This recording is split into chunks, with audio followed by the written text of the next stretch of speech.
எல்லாருக்கும் வணக்கம். நாம் இன்றைக்கி என்ன பார்க்க போகிறோன்னா, முந்தைய வீடியோக்களில் நம்ம என்ன பண்ணியிருந்தோம் அப்படின்னா, உயிரெழுத்துக்கள், மெய் எழுத்துக்கள், தமிழில் உள்ள மாதிரி எல்லா எழுத்துக்களுமே பார்த்துருந்தோம். அதே மாதிரி உயிர்மெய் எழுத்துக்கள் நம்ம பார்த்துருந்தோம். சரிங்களா? கா கா கி கி அப்படிங்கிறதும் பார்த்துருந்தோம். அப்போது இப்போ அதோட தொடர்ச்சி தான் இது. இந்த உயிர்மெய் எழுத்துக்களில் நம்ம வந்து காணா மாதிரி, காணா சானா அந்த மாதிரி இருக்கிற மாதிரி இது சா. இப்போ நம்ம ஏற்கனவே கா பார்த்தோம். இது தொடர்ச்சியாக வந்து சா பார்க்குறோம். இப்போ சா இது வந்து சா வந்து நம்ம இப்படி தான் எழுதணும். துணைக்கால் சாவண்ணா அப்படிங்கும்போது அதே மாதிரி காவண்ணா துணைக்கால் போட்ட மாதிரி ஒரு கோடு போட்டிருக்கோம். சீக்கு வந்து இந்த பக்கம் கோடு போட்டு இழுத்து விட்டுருக்கோம். சீனாக்கு வந்து இந்த பக்கம் கோடு போட்டு நம்ம இழுத்து விட்டுருக்கோம். சூன்னா அப்படிங்கிறது இதுதான் சூ. கீழேருந்து மேலே விட்டுருக்கோம். சூன்னாங்கிறது மேலேருந்து கீழே விட்டுருக்கோம். சேயண்ணா அப்படிங்கிறது வந்து இந்த சென்ட்ரு கோட்லேருந்து ஒரு கோடு போட்டிருக்கோம். சரிங்களா? அதே மாதிரி தான் சை. அந்த சால 2 கோடு போட்டது. ஷோ அப்படிங்கிறது வந்து இந்த சையில் ஒரு கோடு போட்டு இந்த 2 கோடு இங்கே வந்திருக்கும்.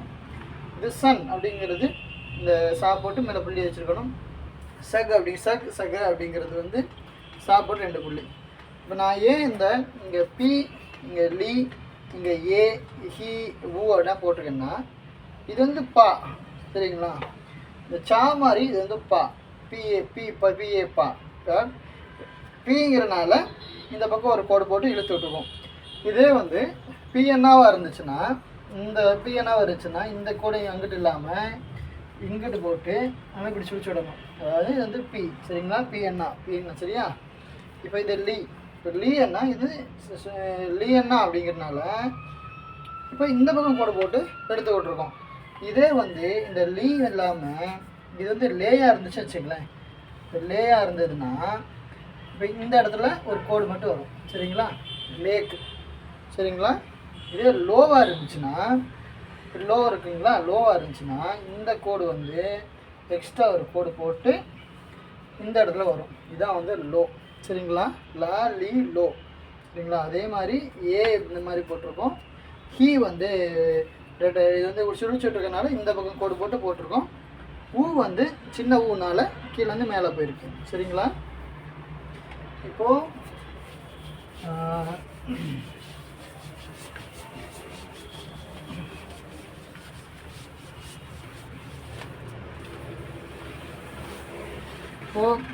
உங்களுக்கு புரியணுங்கிறதுக்காக நான் வேறு சில எழுத்துக்களும் சொல்கிறேன். இப்போ பாருங்கள், இது வந்து என்னதுன்னா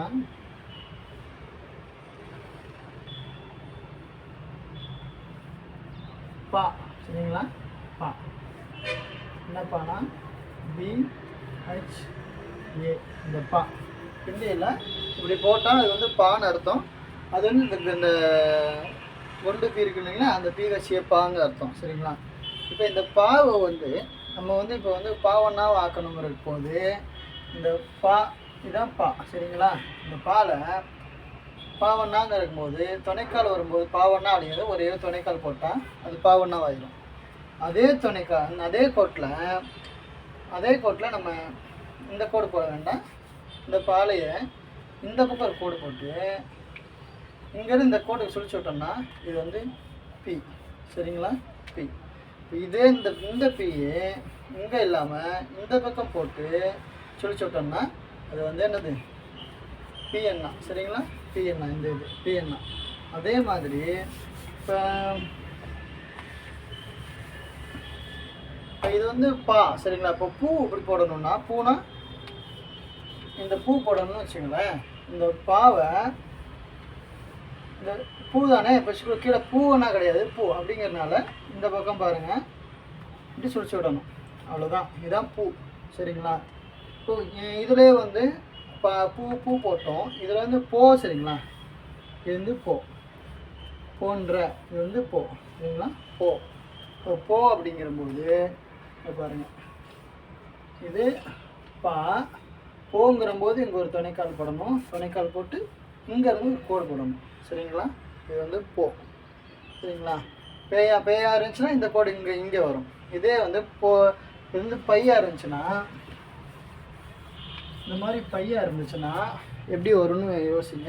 பையா இருந்துச்சுன்னா இந்த பா போகிறோம்.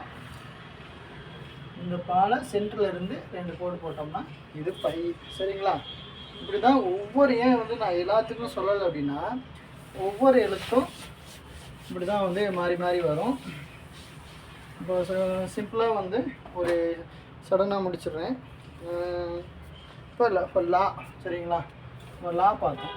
இதுதான் வந்து லா. குண்டு லா கட்சியில் எல்லாத்துக்கும் இந்த லா தான் வரும். இப்போ இது வந்து லா. சரிங்களா? இந்த லாவில் இது வந்து லீனா என்ன பண்ணுவீங்க? லீனா என்ன பண்ணுவீங்கன்னா, இந்த லா போட்டு, அதாவது எந்த லீனா இந்த லீ. சரிங்களா? சுழிச்சு விட கிடையாது. அப்படின்னா இந்த பக்கம் கோடு போடணும். இந்த பக்கம் கோடு போட்டு இந்த கோட்லேருந்து இங்கே வந்தோம்னா இது லீ. சரிங்களா? இது இந்த சுழிச்சு விட்டோம்னா இந்த பக்கம் போட்டு போடணும். இப்போ லைக் என்ன பண்ணணும்னா அதே மாதிரி இப்போ லை நம்ம எழுதணும். லைக் வந்து எப்படி போடுவீங்கன்னா, இதே லா போட்டு மேலே இந்த பக்கம் 2 கோடு போடணும். சரிங்களா? இதுதான் வந்து லை. இப்படி தான் வந்து நம்ம ஹிந்தியில் வந்து எழுத்துக்கள் வந்து மாறும். இப்போ இது லை போட்டாச்சு. வேறு லா, லீ, லே லேங்கிறது உங்களுக்கு தெரிஞ்சுக்கணும். லேங்கிறது பாருங்கள், இதே லா போட்டோம்னா லே அப்படிங்கிற போது இந்த பக்கம் கோடு வரும். லேனா இந்த பக்கம் வரும். லோ அப்படின்னா இந்த கோடு போட்டு இங்கே கோடு வராது, இந்த இதில் கோடு வரும். இது வந்து லோ. சரிங்களா? இதுதான் வந்து ஹிந்தியில் உள்ள உயிர்மை எழுத்துக்கள். நிறைய எழுத்துக்கள் இருக்குது. நம்ம மெதுவாக பார்க்கலாம்.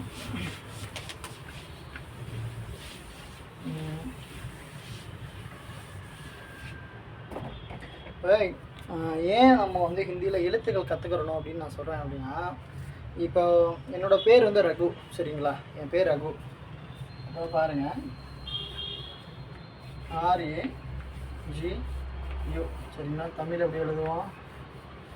ரா ஹூன்னு எழுதுகிறோம். சரிங்களா? ராகு.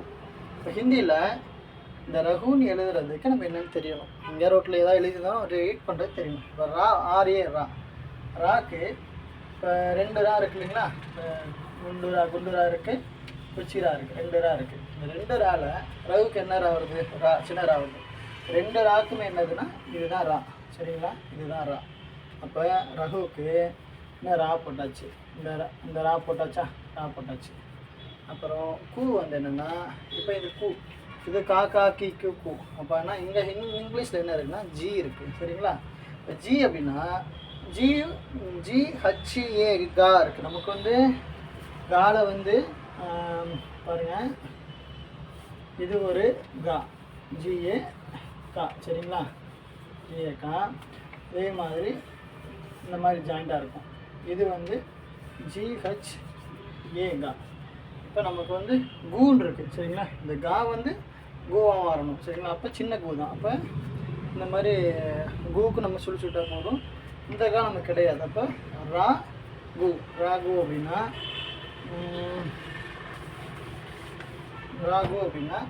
நீங்கள் ரா கூன்னு போட்டால் போதும். சரிங்களா? இதுதான்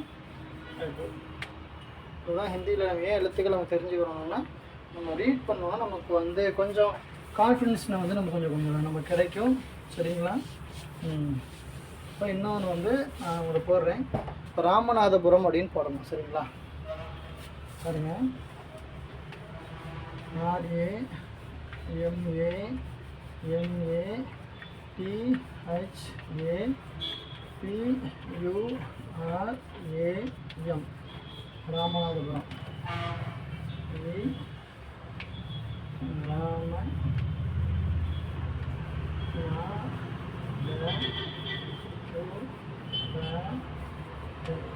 ராமநாதபுரம். சரிங்களா? இப்போ ஹிந்தியில் நம்ம எப்படி எழுதுகிறோம் அப்படின்னா, முதல்ல பார்த்தீங்கன்னா ஆருக்கு ராமநாதபுரத்துக்கு இது வந்து ரா. சரிங்களா? இது வந்து ரா தான் தனிக்காலோட இருக்குது. அது தனிக்கால் ரா. அப்படி போடணும்னா பாருங்க, இது வந்து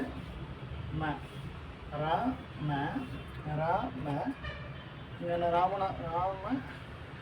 ராமநாதபுரம் நாக் பாருங்க, இதுதான் நா. தனிக்கால் இருக்குது. ராமநாத அப்படிங்கிறபோது TH தான். அப்போ இந்த தா. சரிங்களா? நாத பூ. எந்த பூனா குச்சி பூ. சரிங்களா? அப்போ என்ன பண்ணணும்னா பா வந்து இந்த பக்கம் வைக்க சொல்லணும். பூ சரியா, பூ மறுபடியும் ரா, பூ ரா, ரா ரா தான் சரியா, ரா கிடையாது ரா, பூ ரா. இம், இம்முங்கிறது இதுதான் ராமநாதர், மறுபடியும் ஒரு இம்மு போட்டோம். இதான் ராமநாதர் புரம். ஹிந்தியில் ராமநாதபுரம், ஹிந்தியில் ராமநாதபுரங்கிறது வந்து எழுதும். ஏன்னா இப்போ நம்ம இந்த எழுத்துக்கள் தெரிஞ்சால் தான் நம்ம ஹிந்தியில் வந்து நம்ம ஒரு விஷயத்தை வெளியிலே போகிறோம் அப்படின்னா அந்த போர்டில் வந்து எல்லா இடத்துலையுமே நமக்கு வந்து தமிழ் இருக்குன்னு சொல்ல முடியாது. அதனால் வந்து நம்ம வந்து இந்த விஷயத்தை நம்ம எழுத வேண்டியதாக இருக்குது. சரி, கண்டினியூவாக பாருங்கள், அப்போ தான் உங்களுக்கு எழுத்துக்கள் எல்லாம் தெரிய ஆரம்பிக்கும். நான் உங்களுக்கு ரெகுலராக வீடியோ போடுறேன், என்னோடய ஃப்ரீ டைமில் நான் பண்ணுறேன் உங்களுக்கு. சரி.